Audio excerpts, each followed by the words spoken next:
Hello and welcome everyone. My name is Natasha and I am absolutely thrilled to be presenting another BorrowBox live event. We are going to be talking to best-selling author Liane Moriarty.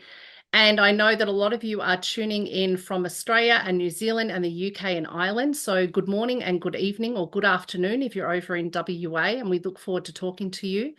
I would like to begin by acknowledging the traditional owners of the land on which we are speaking and recording and where you might be watching from. I'm coming to you from the land of the Wurundjeri Woiwurrung people of the Kulin Nation, and Liane is speaking to us from the lands of the Gadigal people of the Eora Nation. We pay our respects to elders past and present, and we acknowledge them as the original storytellers of the land.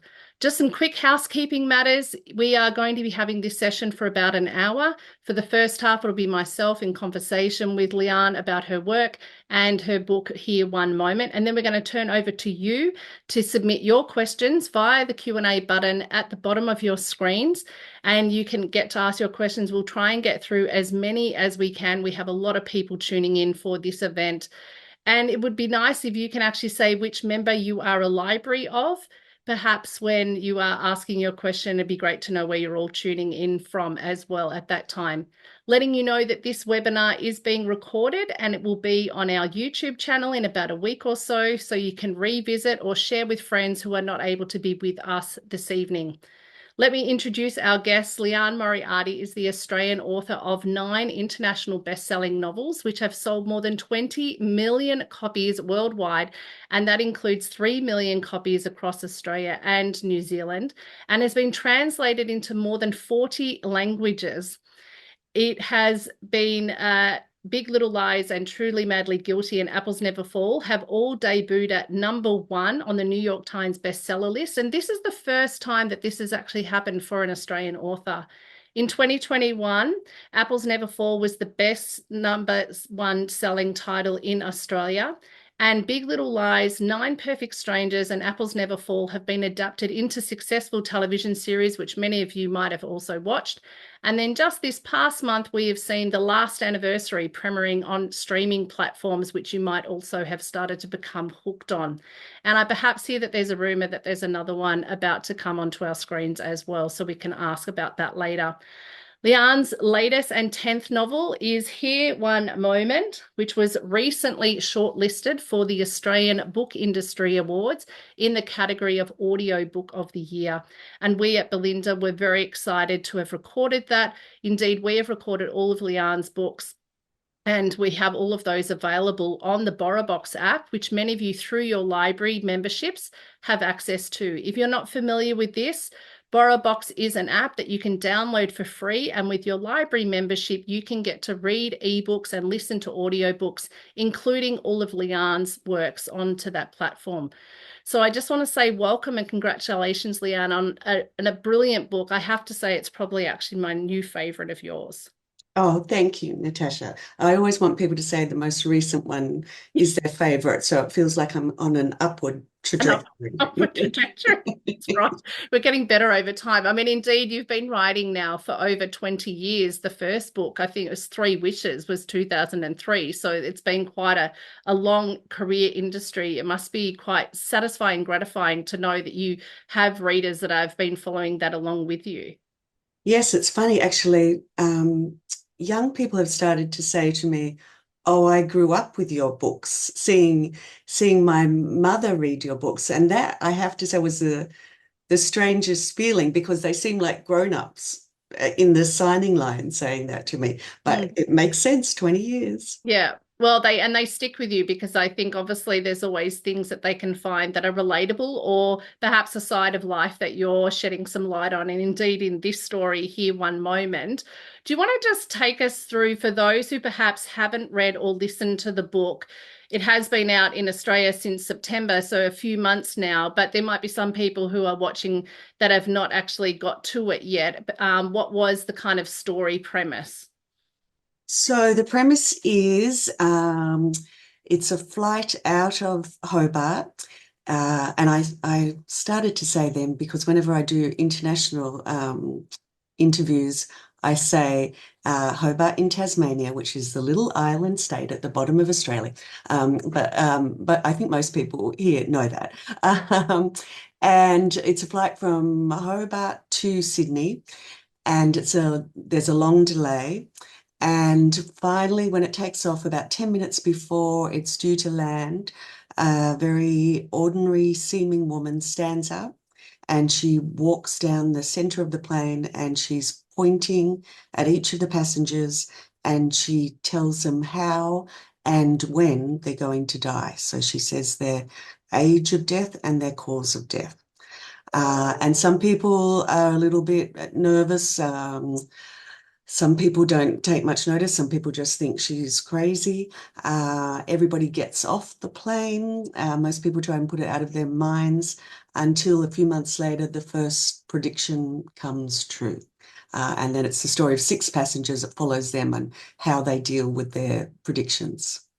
And then we're off. I mean, it is almost, it keeps you so engaged in how this might all play out with the six individual of the passengers that we look at in detail, but also the woman who has made those predictions, who we come to know as Cherry, or her nickname, the Death Lady. Where was the inspiration for this story coming about? And is it kind of being sparked in your imagination in terms of how your other books had come to you, or was this quite different? They've all come to me in different ways. So, for example, The Husband's Secret was an article that I read. Truly Madly Guilty was something that happened to me at a barbecue.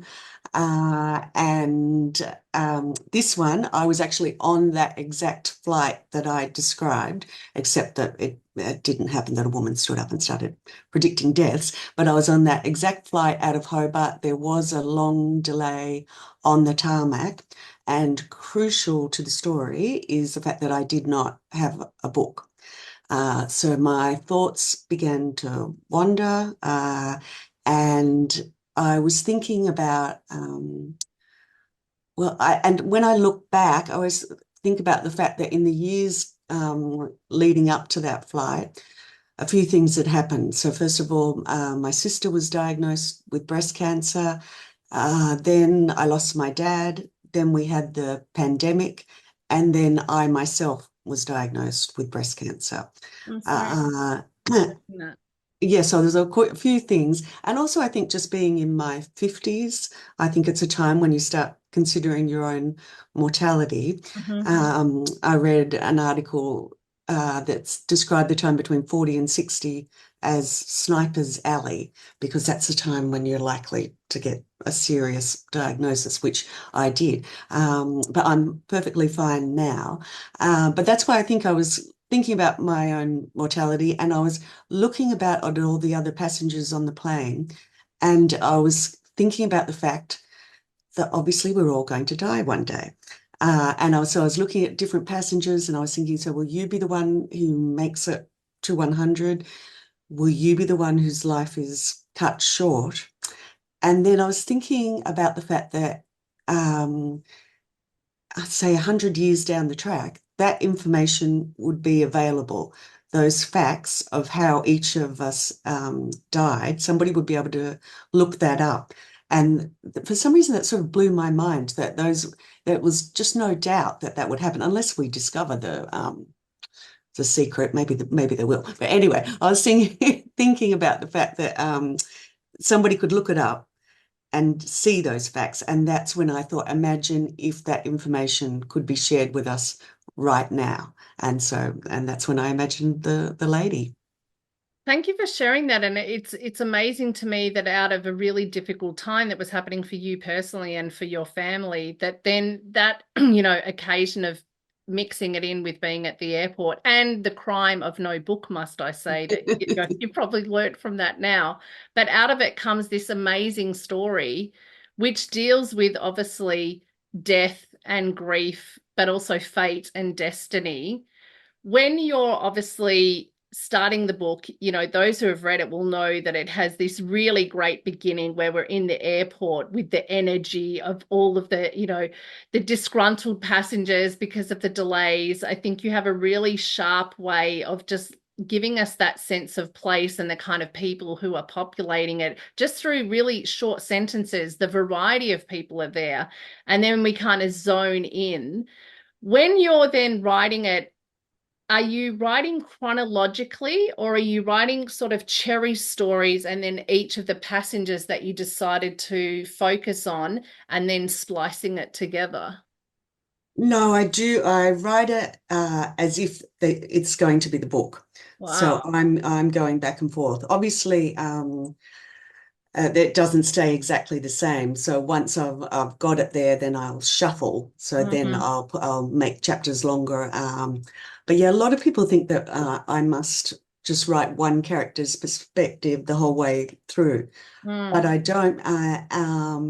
And I think one reason is because I'm not a planner. So I had no idea what the outcome of all these predictions would be for these people. wow. Um, and I think one author, I forget where the quote is there. Anyway, he writes something like that you write as if you're driving a car in the darkness. So you can only see as far as your headlights. So you can see a little bit ahead. And that's exactly what I do. So I think, okay, this will happen in this chapter. Uh, so, they'll respond to the Death Lady's Mm. predictions on the flight. But then I'm moving on to something else. And that gives me time to then think, maybe this will happen, maybe that will happen. So it's a wonderful way to write because at the beginning of the book, I think, I wonder what's going to happen.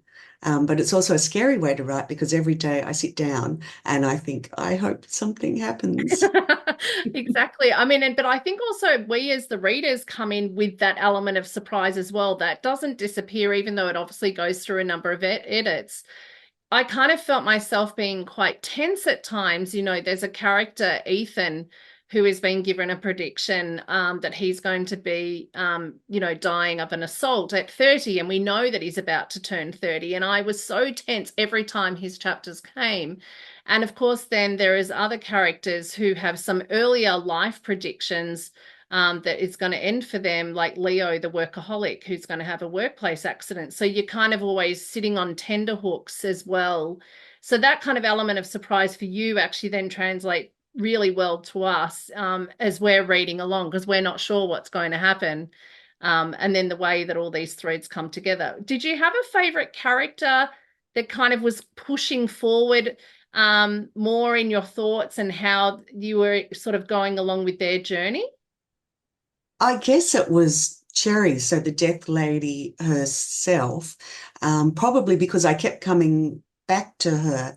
Uh, But I don't normally have a favorite. Normally I'm sort of happy to think, okay, now I'm with so and so now. Mm, And because I've come to realize from these adaptations, watching the actors take on the roles, that it's a little bit similar to what I do. So I'm thinking, how would I react? But if I was this sort of person, um, so yeah, it's fun then just now I'm taking on a new character.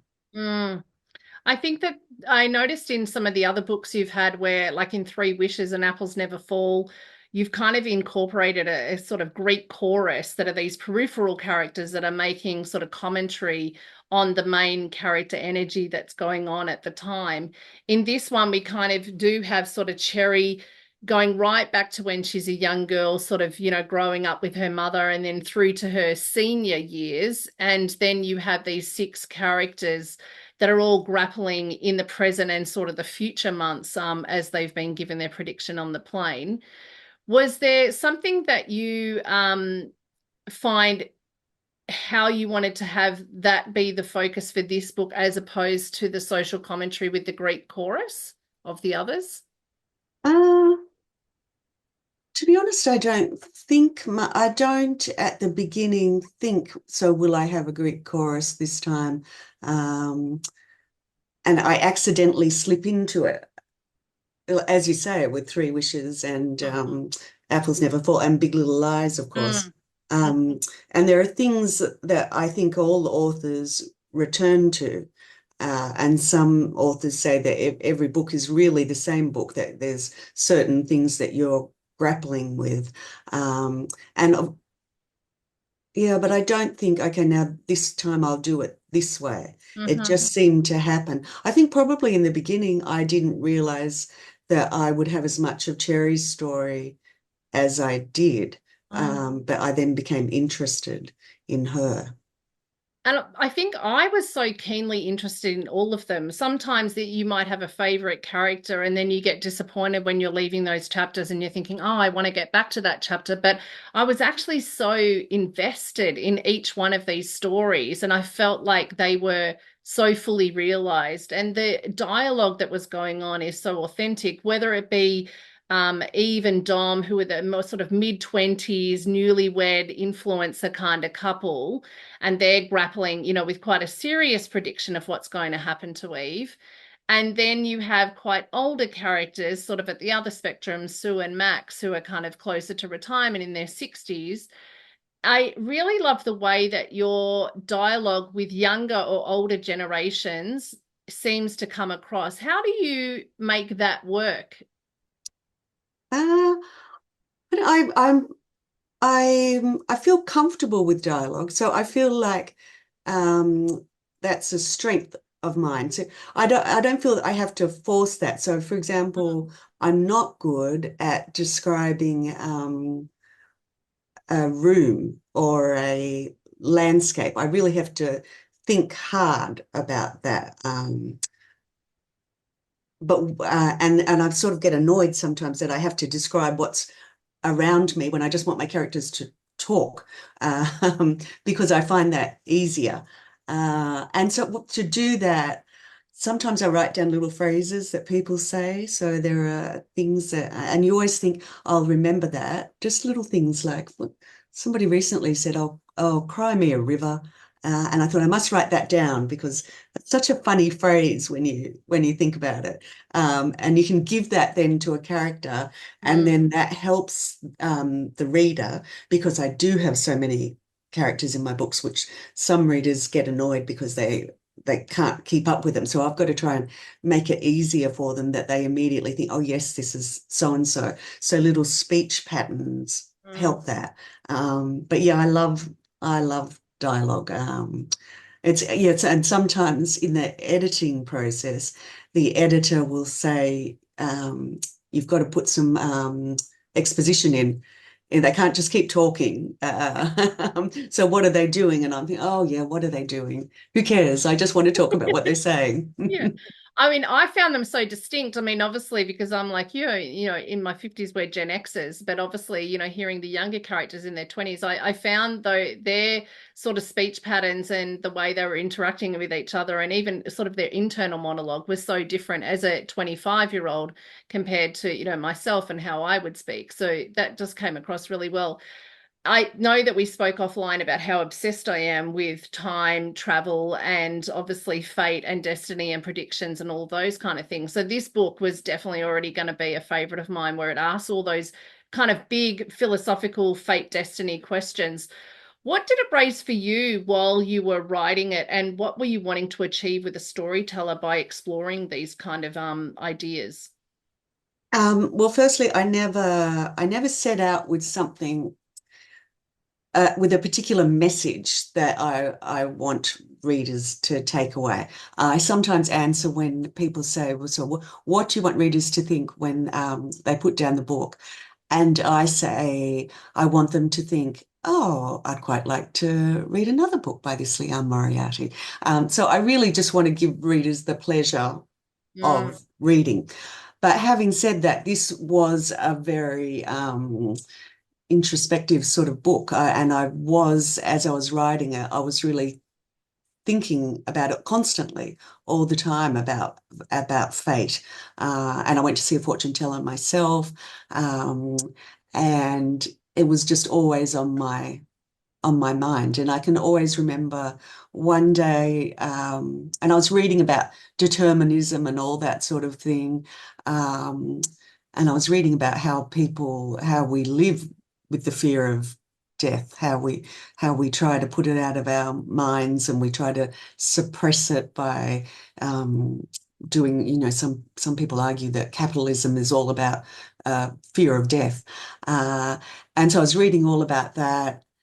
And I can remember stopping somewhere as I was driving and thinking to myself, I think I don't actually believe in fate. I could suddenly see all these possibilities laid out in front of me, even though as you get into your 50s, your possibilities of what can happen in your life narrow. So the younger characters in my book have so many different possibilities, but they're still all there, as in I could have turned left or I could have turned right. And as a result of that, so many different things could happen. And I remember thinking, so even if I've got something in me right now, some terrible condition that it could be fatal, maybe right now there is some lovely young person who is just thinking to themselves, will I study this or will I study that? And that person is about to think, I'm going to study this, which will lead to them discovering the cure for whatever I've got. And it was sort of, so to me, it was sort of a wonderfully freeing feeling uh, about the choices I could make and also the choices I can't make because there are things that I won't be able to control because maybe that lovely young person won't choose the course that will lead Almost to them saving my life. it evokes the serenity prayer, can I accept the things that I cannot change? I think that's one of the really great things where some of the characters are grappling with the predictions that have been made for them and can they change it? Can they change their fate that's been determined? Can they avoid it by perhaps driving more slowly if they're going to be, if they're being told that they're going to be in a car accident? One of the characters were obviously, they're talking about that someone will drown. How can they kind of work around that stress and anxiety to avoid this kind of future? Can you actually bring, have it kind of work out for them and that you can control the outcome if you know what it might be? I thought how all the different characters either accept or kind of reject those possibilities was really interesting as well. You talked then just about going to see a psychic. At the back of the book, you acknowledged that there were a number of resources that you'd use to help you kind of learn more about this world. And even one of the characters, I think, talks about, the top 5 regrets of the dying as a book that you had read. What was surprising to you, I guess, through this process of researching this kind of these different elements and these different ideas? I'm trying to think now.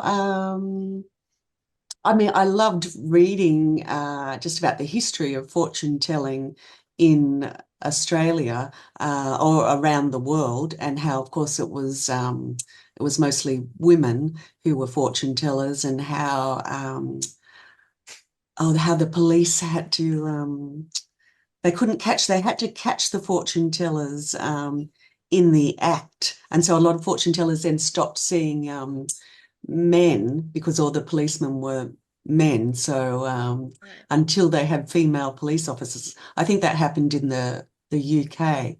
Um, no, I'm trying, and I did read a book about one psychic who basically sort of lifted the what's the word? Lifted the cover on the fact that he was just faking it all, Right. and the things that how he would try and lead his client to give him information, and how he'd watch them for little non-verbal clues for am I on the right track. So I found that fascinating, They and of course probably I still find it fascinating people who really do have predictions that you can't think how could they have possibly known. So I'm a complete skeptic, and I'm also totally ready to believe. good to be right there in the middle that you can play it either way. I think it sounds like obviously those people that can read little clues and tells would probably be really good at poker, so they might need to have a second career. Um, you obviously, in dealing with the topic of death as the central kind of part of the book, it leads into some other darker aspects and issues that come up for some of the characters. We obviously have the topics of depression and self-harm, intimate partner violence, just the grief and the anxiety in terms of thinking about a workplace accident and the kind of bullying that's happening in that workplace and the workplace balance, and also stalking that becomes an issue with one of the characters. How do you kind of navigate when you're sitting at the writing desk in terms of getting through those kind of darker bits of the books? Do you come up against any stumbling blocks, and how do you get yourself through that? Um, it's sometimes it's hard because I'm writing a story and the purpose of the story is to entertain. And that's why I don't think I could write pure crime. I've never written a book about a serial killer. Um, so I do sometimes struggle with how can you write this because this is awful and this is somebody's reality. And actually, after I wrote The Husband's Secret, where a young woman is murdered, I had a few people write who had actually lost their children, and they wrote lovely letters and actually saying, "Had you been through something like that?" Uh, and I felt really pleased that I had got it right, but also sort of horrified because I was sitting there dealing with technical things as I'm writing. Is this interesting enough? Is this entertaining enough? And taking their horror and putting it into fiction, into sort of popular fiction. So it is something that I struggle with. I don't actually have the answer to it, except that I guess that I think, well, if those parents who wrote to me read it and still they got something out of it, that in a way helped with their grief. I think it was one the mother, she liked the fact that I was talking about how you still want to talk about um, your child. You want it, that they love it when people come and tell you something that you didn't know about your child because there's a new fact that you could get from them. So I think she appreciated that. But so basically my answer to that is that it's a constant struggle that where I'm trying to work that line. And then because I have humor in my books too, so I never want it to seem trite. And that's where I really appreciate my editors too, where they will pick that up and say you might have got a bit too flippant there. So pull back the humor there.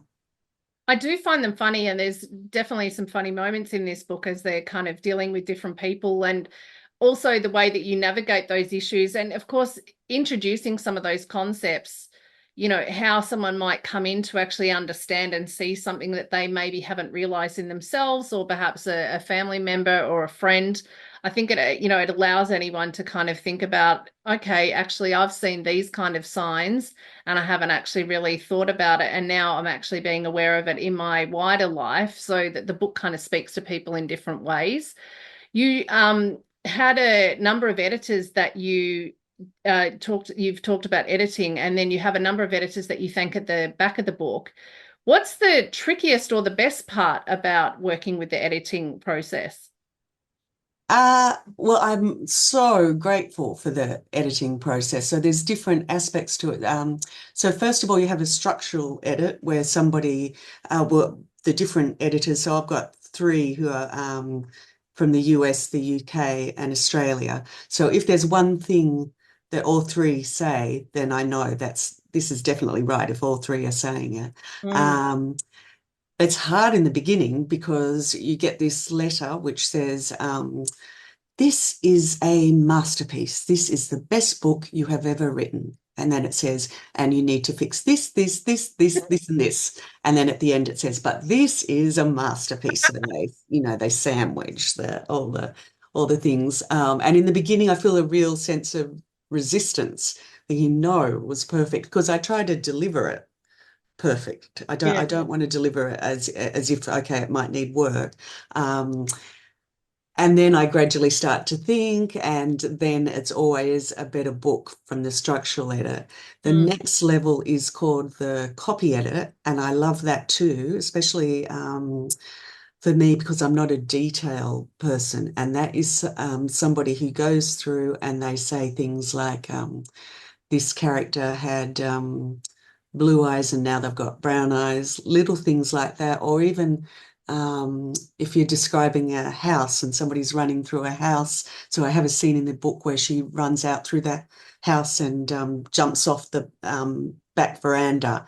Uh, and because I was saying, that's not my strength. I'm not actually seeing the house as so much as I want to talk about her feeling of freedom when she jumps. Mhm. And they'll say, but she couldn't have run past here because, they're thinking of the layout of the house. So I'm really grateful for that as well. How do you know that you get to the end of the book then? You talked about before how everything's a surprise. I love the little threads, and I won't give any spoilers away, but there's an example of a wedding dress that's worn by one of the characters that then comes full circle, and you realize how it was connected to one of the other characters. And there's so many examples of that.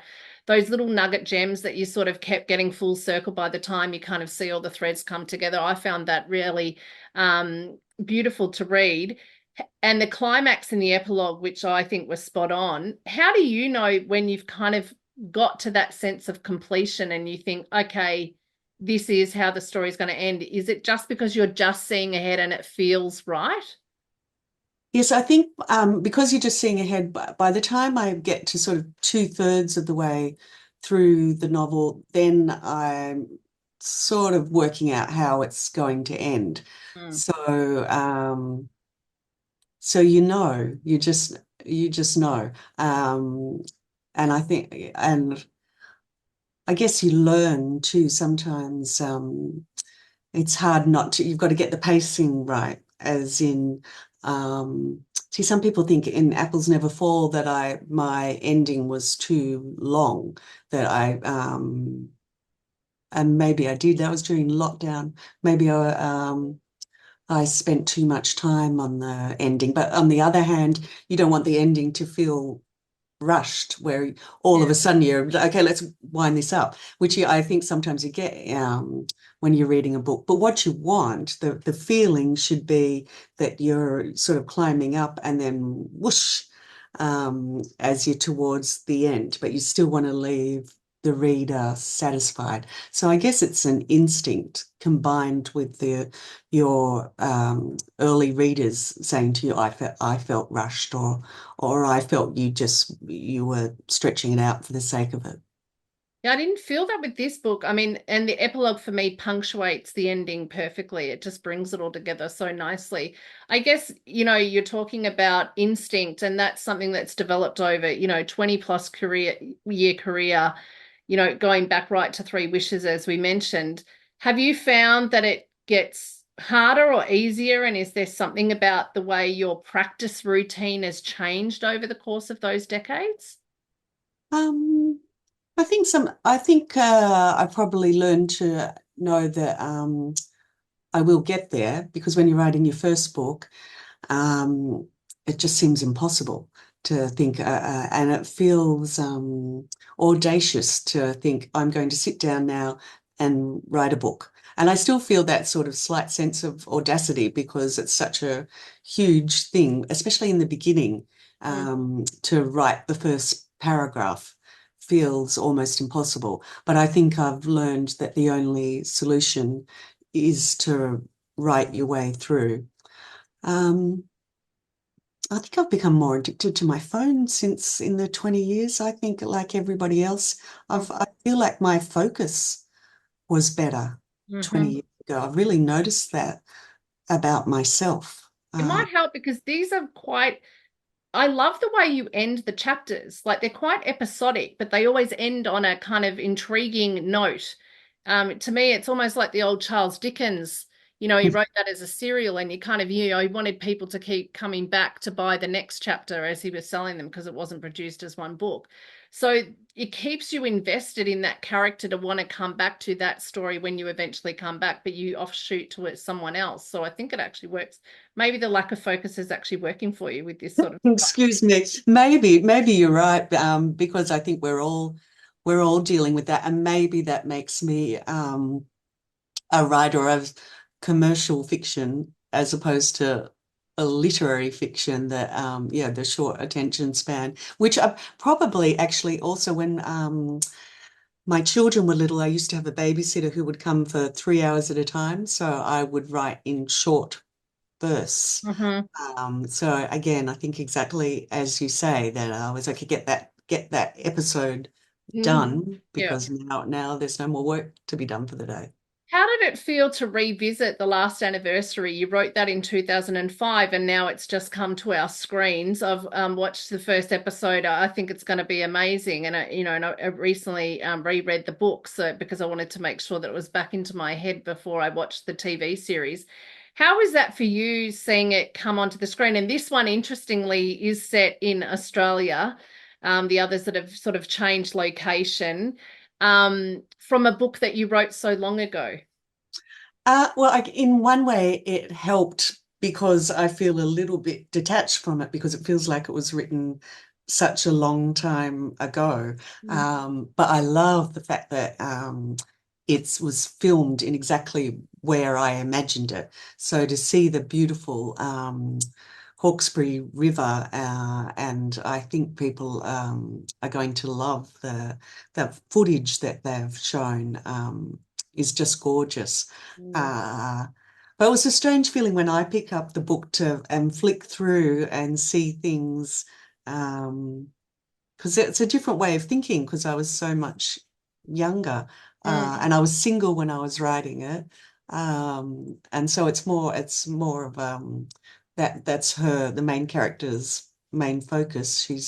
She wants to find a man and she's in her 30s and the clock's ticking. Um, and yeah, could I write that now? I wouldn't. I don't know. Margaret Atwood says that. She says something like, I know what it's like to be 20s, as if it's saying that the 20-year-old doesn't know what it's like to be an 80-year-old, but Mm. she knows what it's like to be, or because she's lived all those previous ages.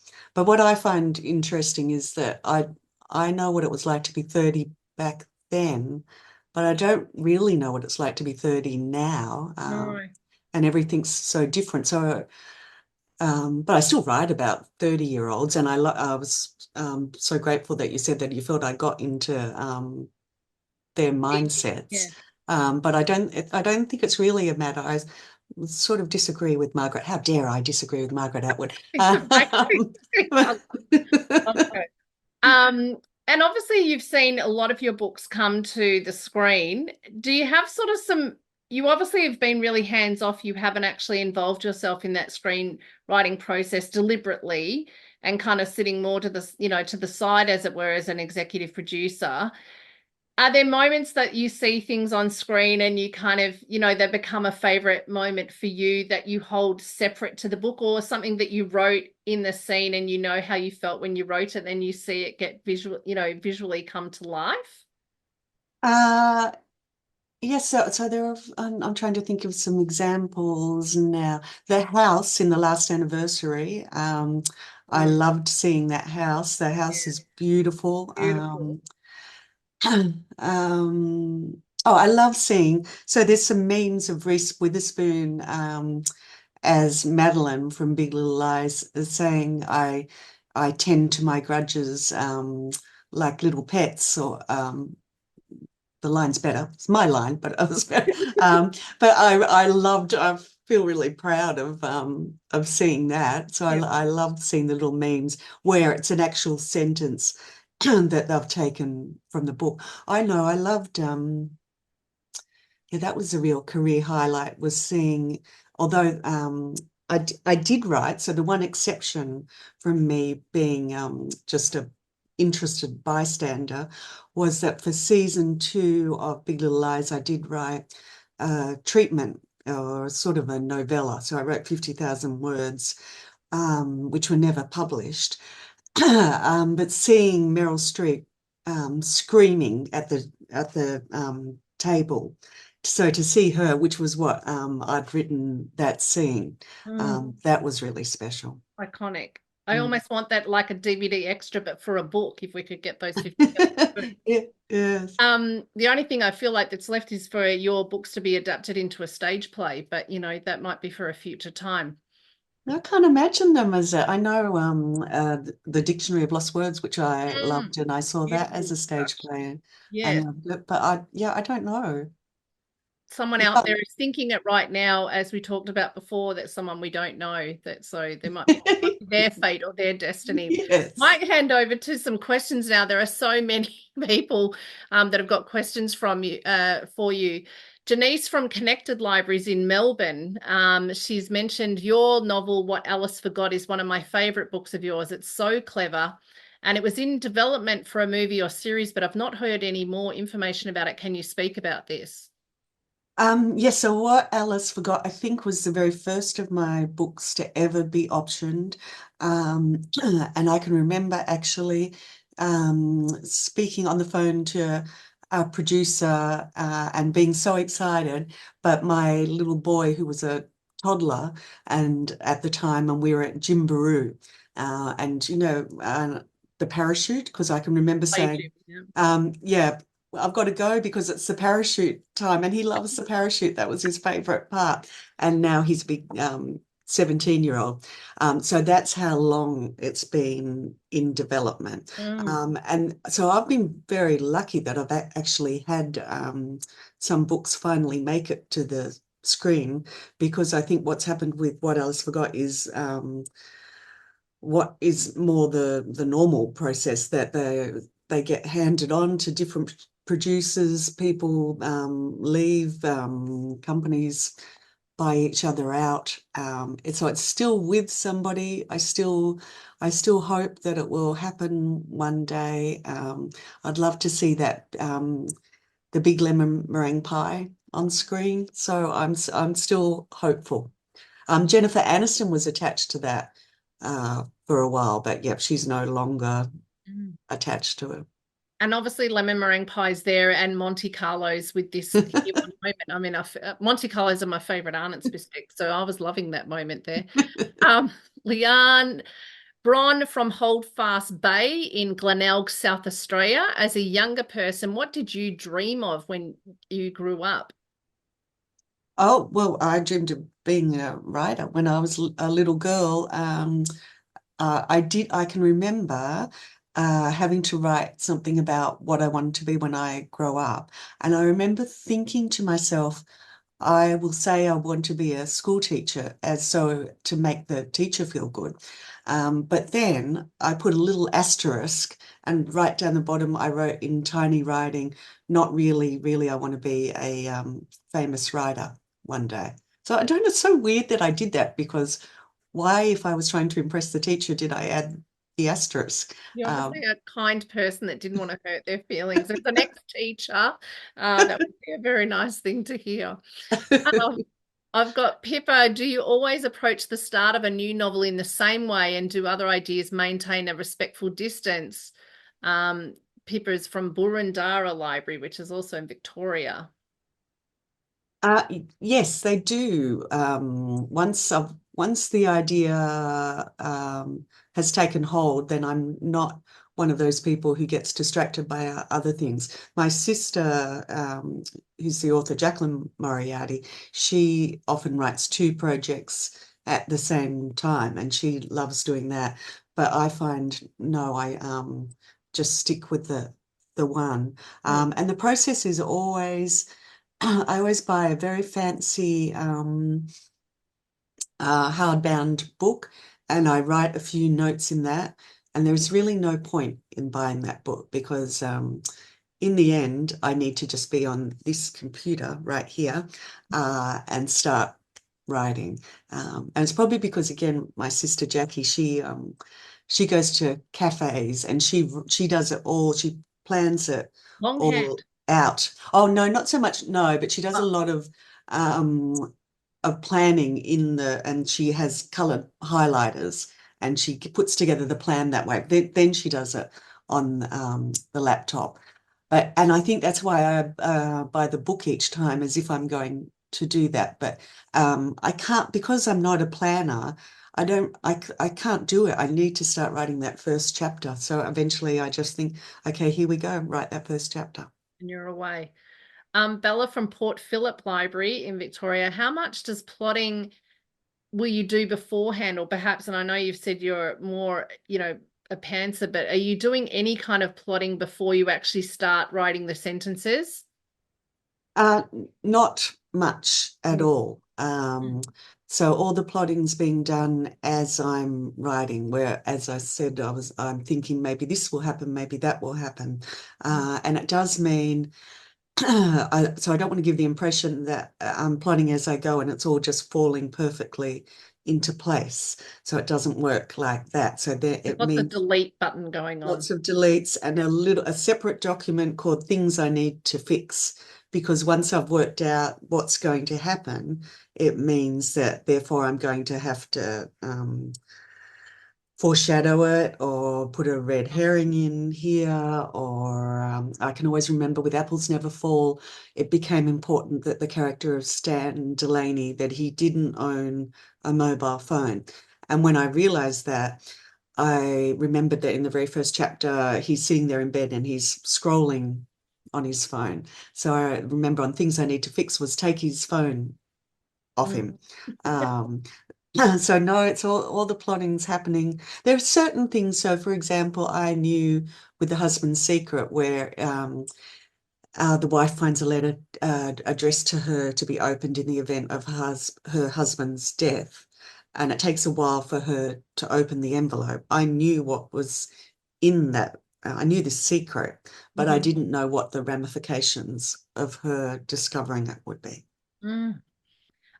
Rachel from another person from Port Phillip, but is saying how much she loves all your books, especially the audio books.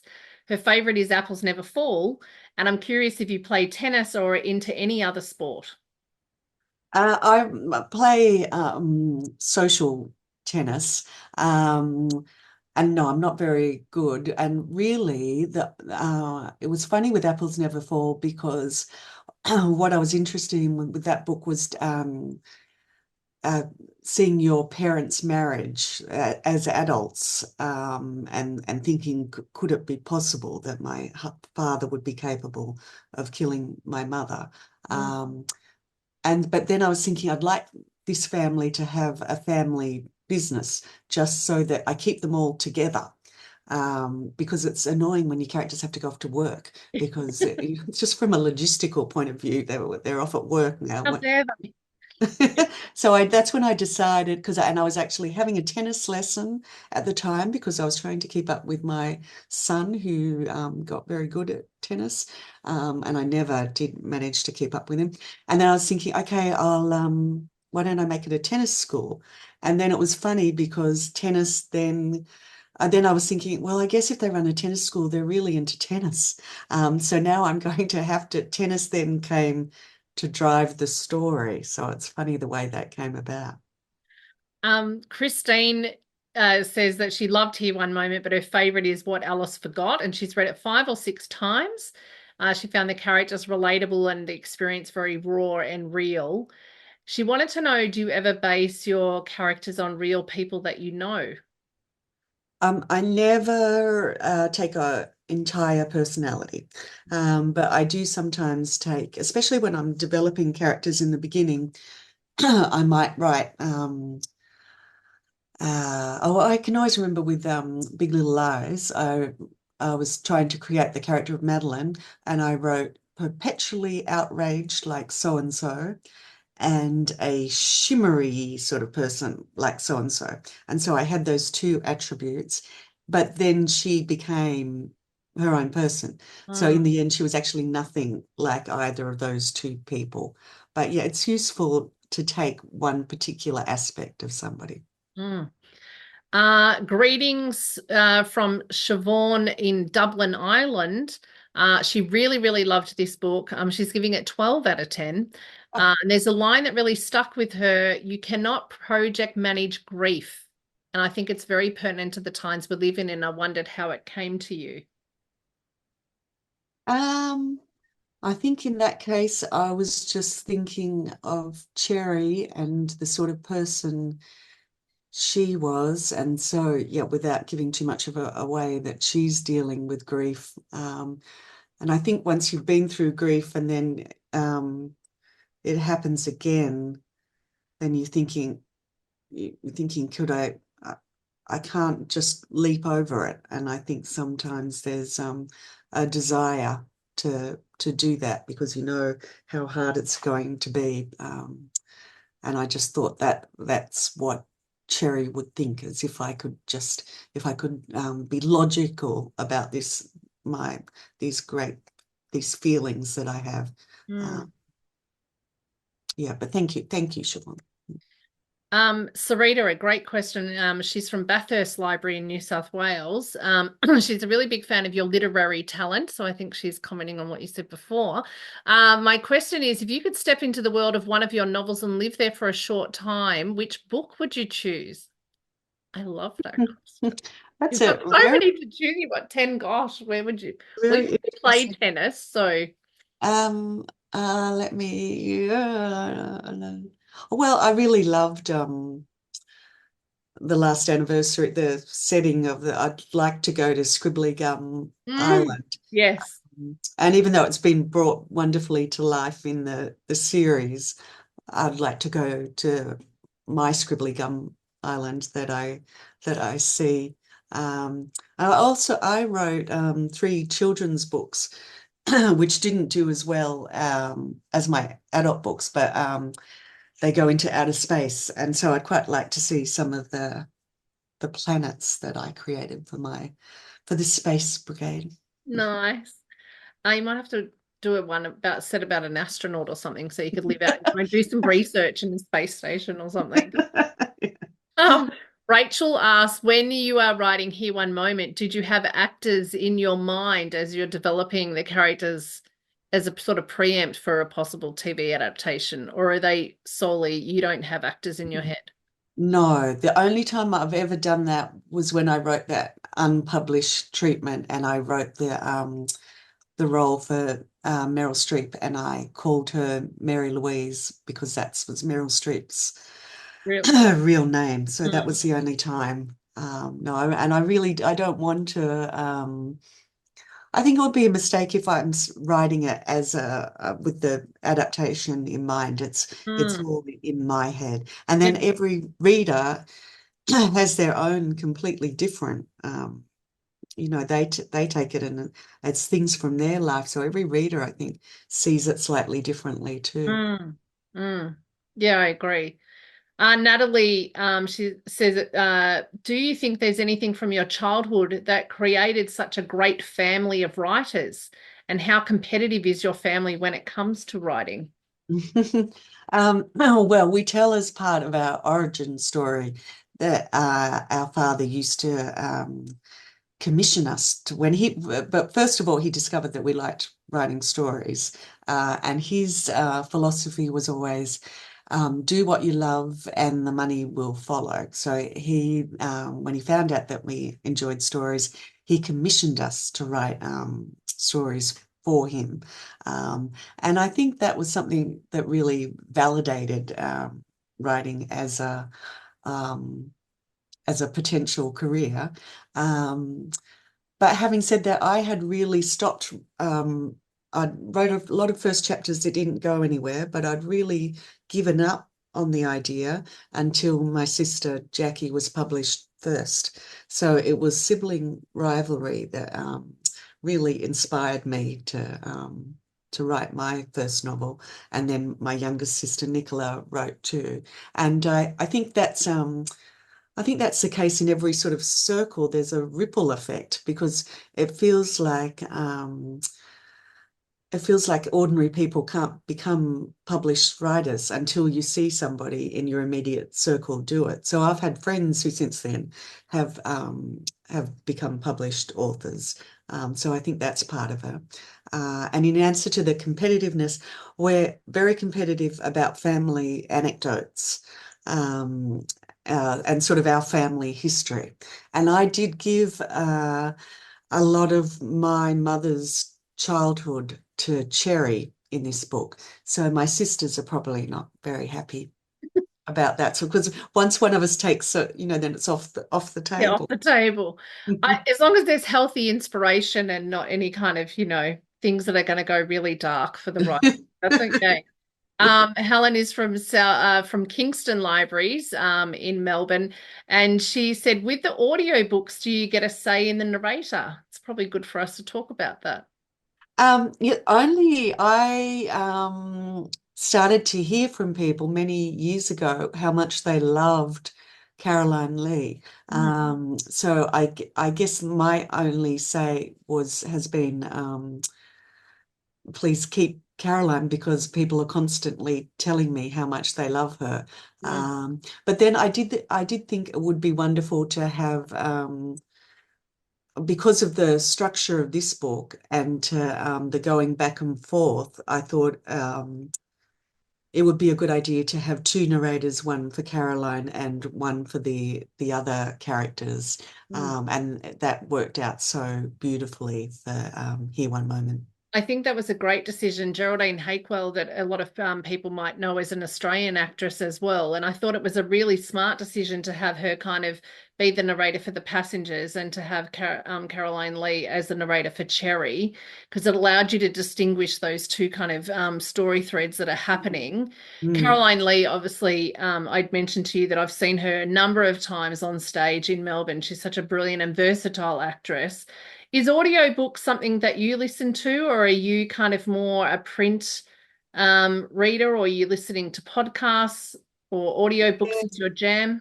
I'm a print reader, but I do love podcasts. So Mm. I can imagine I might get hooked on audiobooks at one point, but I must admit for now I'm still reading in print. I hear there's a good audiobook called Here One Moment, so you might go to copy.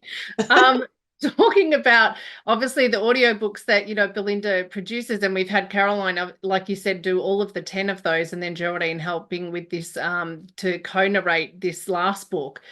In terms of your memories of libraries, is there kind of fond memories that you have, as a child, how you came into libraries, or even perhaps later as an adult? I'm just sort of interested in terms of your interaction in the library space.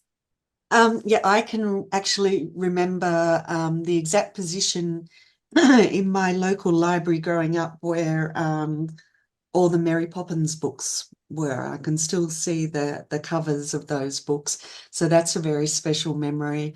And I can remember in the non-fiction area when I was little, I decided I was writing a book where children won this competition and they got to travel around the world. Um, and because there were these books called Let's Visit Italy, Let's Visit wherever. And I'd take a new one and then I'd send my characters off it was called Zigzag Around the World. Um, and so I love that. And I can also remember another local library many, many years later where and I'd moved somewhere new and I'd had my heart broken by a boy. And it, I discovered Elizabeth Berg, the author, and I can see the shelf where her books were too. And so I used to go and her books were just somehow over that summer, she healed my broken heart. There's a Um, recommendation for people who may be going through heartbreak right now. yes, Going yes, to that's discover. right. Yeah, yep. If you find, and it's always good if you find an author who's written, relatively late. So I had all that whole row of books to read. Yeah. And now I've also got many wonderful memories of going to a lot of regional libraries to talk to readers. Mm. And that's always really special. And when you see, especially the relationships that people have with the local librarians, and you just feel like you're part of that community. It is such a beautiful community. Actually, talking of that, Chantel says we are from the Gold Coast, so they are probably one of the groups that are watching. And their question is, how do you overcome writer's block? Well, first of all, I think it's important not to label it, because then if you think I've got writer's block, uh, it's important not to say that. But there are different things you can do if you're just not it's not working. So you you can say, okay, I'm going to have to write for the next for a particular amount of time, and it doesn't matter what I write, but I have to keep writing, and even if it's rubbish, so for 30 minutes or even a shorter amount of time, and that often works. Because the whole thing you're trying to do is to lose your sense of self. And if you're thinking, I've got writer's block, I can't do it, it's no good, I'm not thinking of a bad review, or it's no good. If you're saying you've got to write for this particular amount of time, then that seems to turn off that voice. Exercise often works, so going for a walk. I find there's a particular amount of exercise. There's a spin class that I do, where I just watch a YouTube spin class. And so I know it off by heart, and it's hard, but it's not so hard that I'm, where I can't think, but it has to be hard enough that gradually, and then something happens in your head. And because I know the class off by heart and I know exactly what's going to happen, where the teacher's going to say, count yourself in, count me in, Christine, and Christine's going to get it wrong. I'm always so embarrassed for Christine each time it happens.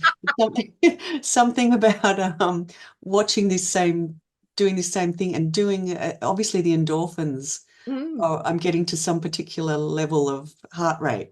That I love helps. that Christine's mistake and the spin class is unlocking then creativity in the writing. I love that. I absolutely love it.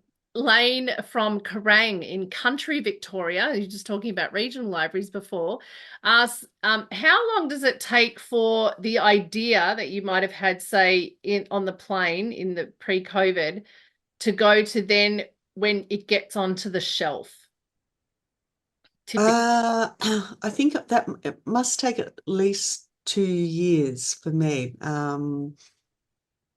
I'm trying to work it. I'm always really interested in that question, and how long could it take me if I tried harder? I don't but at the moment it's I've been having a book out every 3 years, but as we were just saying off air earlier, there was a lot of pressure, because there's a lot of interest in doing a new series of Big Little Lies. And I had kept saying that one day I might write a sequel to when the children are teenagers.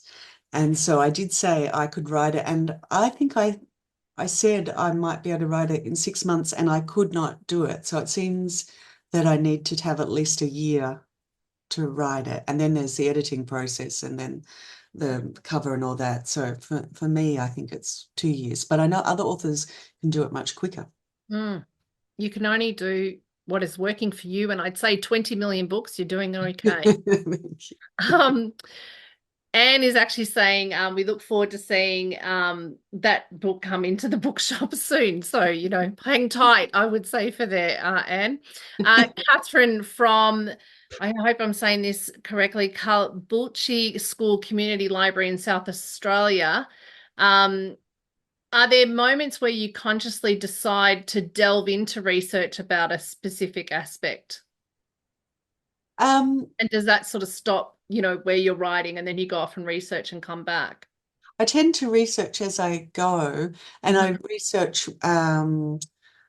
where I need to. I'd love not to have to research, because I don't like not knowing. And I sort of sometimes I feel so. For example, I had a cellist in Truly Madly Guilty, and so I talked to cellists.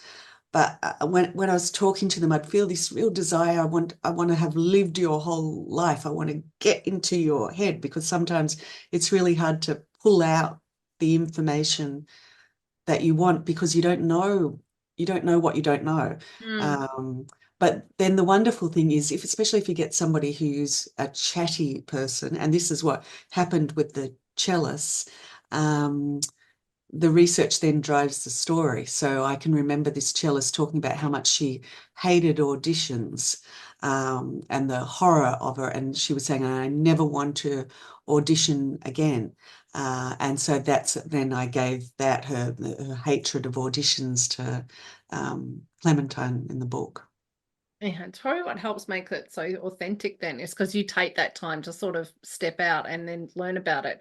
Laura is with a group in Duncanfield Library in the UK, and they are wondering which novel you most enjoyed writing or which one is your favorite. Ooh. Um, I loved writing Here One Moment. So this late the Big Little Lies sequel, I didn't enjoy that pressure of and I found that actually quite difficult because I've never written a sequel before. Um, and also I had the characters so I could see my Madeline and I could see Reese's Madeline, and there was a lot of confusion in my mind. Um, and also then there was that treatment that I wrote, and I was thinking so. And then there was a character that they didn't put in that was in the book and that didn't make it into the series. So it was things like that. So I did not enjoy that as much. Whereas Here One Moment,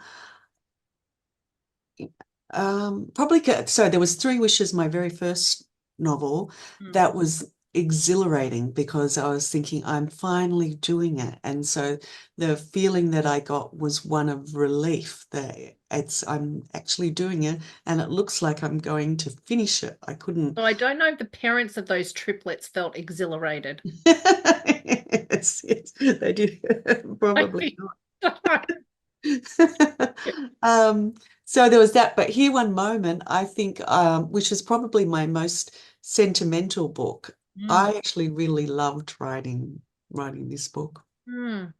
Juliet from Epping in New South Wales says she's loved all your novels and she noticed that most of your books have three words. And is that intentional? And did you Um, therefore have a different title for Here One Moment? But no, you went with the three-word title. so there was Three Wishes, and then after that there were quite a few with three words. And do you know what? I actually had not noticed that until my son, when he was quite little, he said they've all got um, three words. And that's when I thought, oh, yeah, that's interesting. Should I start making them all with three words? You'll know And you're onto a winner when it's a three-word title. yes, Yeah. yeah, and How then observant of your son and how interested he is in mum's work. I know it was cute. And then, yeah, and then I did it on purpose. Yeah, right. Um, Anne is from Belmont, yeah, which is a branch of Geelong Libraries, and she says, "Did you remove any characters in the editing process as someone that because we talked about how there were sort of six main focus points in this book, but was there a seventh that is like a Um, DVD extra that we might find out?" there wasn't a character who got a prediction. There was another flight attendant, and my Um, editor said I can't keep track of all these flight attendants. mhm. So because I'd talked to an actual flight attendant a lot, a girlfriend's daughter helped me out there, and so I had the right number on the flight. But there was too many to keep track of, so I combined two of them into one. There's so many questions, but I'm just going to group some together because Kay from Miley Library in Pakenham and Megan from Victor Harbour Library, which is in South Australia, I believe, both of them are asking, do you have some favourite authors that you like reading? And a few people have actually asked that question. Well, I always have to say my sisters first. So Jacqueline Of course. Moriarty and Nicola Yes, Moriarty. And I yes. was saying to you earlier that my sister Jackie's got an amazing time travel book coming out. I am This year. already written it down. I'm going to be the first person getting that book. It sounds amazing. Good. Everybody's going to love that book. Yeah. But I always say that my favorite author is Anne Tyler. So I've got a whole 3 Days in June is her latest one. Is her latest, Yeah. yeah. Mm. And she sort of gave me permission, I felt, to write about ordinary people. Mm. So she doesn't have there aren't complicated plots, but it's her characterization that I admire and love. And I have a signed first edition of The Accidental Tourist, and I deeply offended my husband because when I was given that, I said, "This is the best gift I have ever received in my entire life." My American editor got it for me. Not your husband. Okay. Yeah, maybe he's thinking maybe his proposal was a good gift. I'm not sure. Yeah. Elizabeth from Mornington is asking, how do you go about becoming a published author? Did you get an agent first, and then was that the pathway to publication for you, or were you not represented? Were I you on did a get slush pile? No, I did get an editor first. I mean, sorry, not an editor, and I did get an agent Agent. Hmm. first, but it's not the only path. There are a whole lot of different paths, and yeah, and I've had friends who've been picked up from the slush pile. So there's all different ways. Hmm. Um, Estera from Worthing in West Sussex, UK. She runs a scholars program for gifted students at her secondary school, and she's was very inspirational to hear you talk about not needing to label writer's block. What would you recommend the same for teenage writers? Yes, and I think teenagers in particular should not be thinking about potential publication or what mark am I going to get. They should write for the pure joy of writing. They should just write for the love of it. And that's what there's some line I've forgotten, but something about writing the first for yourself and then going back to it and then writing it for other people. Mm, And I think with teenagers doing that thing of setting a timer and just writing anything for 30 minutes or however long could be useful too. mm. I'll have this as the last question. We've got so many. My local library is La Trobe, and I've really enjoyed all your books. This is Caitlin. Her favourite is The Last Anniversary, so she'll enjoy that. We've just talked about that, and she's really enjoying the TV series. If a death lady could accurately predict your death, would you want to know? And she's saying no. I think this is a great book for book clubs because you would sit around discussing, and I've indeed had the conversation with my work colleagues and with my husband about whether we would want to have our death predicted. I'm a yes. My husband is a no. A lot of my colleagues are a no. But are you willing to share whether you want to have your prediction told? Well, I've got asked that question a lot since the book has come out. And one thing that I always, first of all, say is that if it happened to me as I described it in the book, I would be one of the passengers who did not believe it. And even when the predictions come true, I would be one of the people thinking, well, I'm going to beat this. So but then somebody also said to me that this is actually the reality for some people if they have a genetic disorder in their family, and some people face the should you have the genetic testing to know what could be your future. And if that was the case for me, then I would want to know. I couldn't bear the fact that information, it's like when I was coming up with the idea for it, the fact that information was available, I would want to know. Yeah, I would. And I think you have those little nuggets of in the book where, it's talked about that they maybe don't put their faith in, a woman who's telling predictions, but we put our faith in a medical professional that then talks about percentages, and you have like a 25% chance of, surviving this, or, will give you kind of a pathway through a diagnosis. And interestingly, that we will put so much faith in that and then perhaps not faith in something else. And indeed, you talk about faith with different, there's the Hindu faith that you pick up on, and then also the four parallels of Destiny with the Korean culture. So it's kind of interesting that it gets you thinking about all these bigger questions, even though like the beauty of the story is the kind of microcosm of all these lives, but then it's in this sort of larger kind of, philosophical questions. Yeah, because I think that's part of the human condition. That's something that we're all grappling with, and we have since the beginning of time. How do we deal with what we can control and what we can't? Mm. I've got Haley in the UK, and she's just saying, because you talked before, I'll just about your other children's books. So she said, I first discovered your books at my primary school, reading and rereading your children's book, The Petrifying Problem with Princess Petronella. So good alliteration there.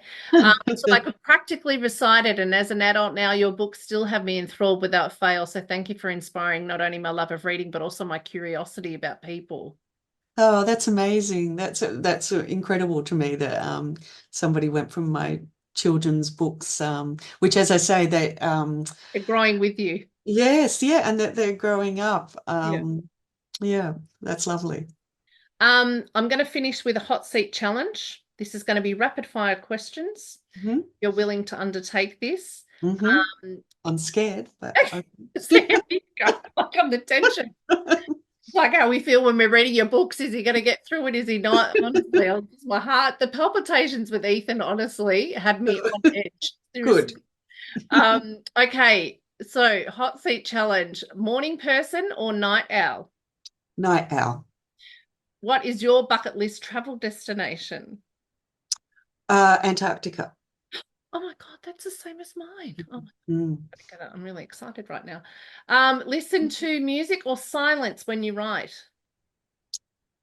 Silence. Best writing advice you had in your early career or now after you've got the 10 books and accolades, something that sticks with you? Uh, I read an article once where somebody was talking about how horrible it is to be a writer because you're writing rubbish, as in your first draft is terrible and the awful feeling of that. So it wasn't really advice, but that sort of stuck with me that that's how everybody Feel. feels. And rubbish is okay because they're more Yes, sh yes, shiny up into something good. So that's yeah. great. What's your snack of choice while you're writing? Oh, well, probably chocolate. Yeah. Hey, you're a sweet tooth, yeah, like myself. Mm. What's your favorite smell? Coffee. Mm. What sound or noise do you love? Oh, I like the sound of I like the first sound of when they trick you on television and you're not sure if the baby's going to make it, and then the baby's first cry, then that's guaranteed to, the music's playing and you don't know if you're going to hear the baby's cry. And it makes me think of, because I had some difficulty having children, and I can still remember the sound of my first baby's cry and thinking, is that for me? Is that baby's cry for me? And that was my baby. So I think of that every time I hear a baby's cry. Knowing that, of course, a screaming baby is actually also a form of torture.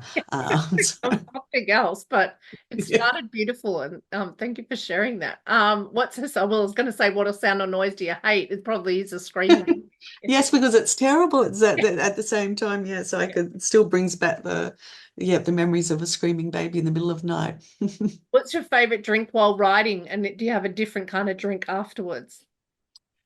Just I mean, I like my coffee in the morning, but you can't have too much, so otherwise it's just water. And the best thing is having a very special celebratory cocktail when you write the end. Do you have a cocktail of choice that you always go to? Bellini. Nice. Are you a collector of anything? Fridge magnets when I travel, so getting a very tacky fridge magnet from each location. Gotta love that tacky fridge magnet. Who was your childhood celebrity crush? Leif Garrett, Oh, And so I had his, I can still, I used to kiss his poster. I can still taste the TV Week poster on my bedroom wall. My teenage crush was River Phoenix, but when I was a little bit older, then I had one of Brad Pitt, and he was also my poster that I would kiss. Of course, you reference in here one moment. That's why I was interested in the little fact you have about his face blindness. So I was like, oh, Yeah. there's my little crush. What superpower would you love to have? To fly. Yeah, I'd love to fly. And I often have that, I have a recurring dream where I can fly. And each time in the dream, I think, oh, that's right. Of course I can fly. I just need to flap my arms. Harness. I've got to harness that power.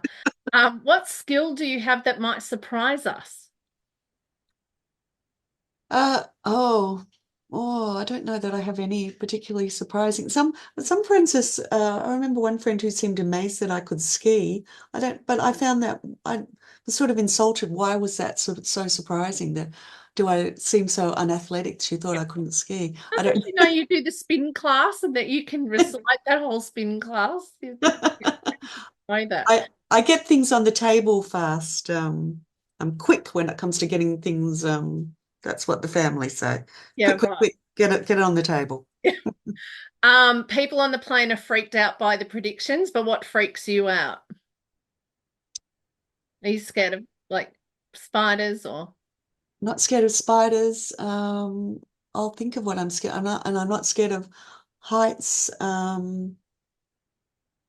Oh, I don't like. So if you see those things on, if you're watching Survivor and they have to go underwater,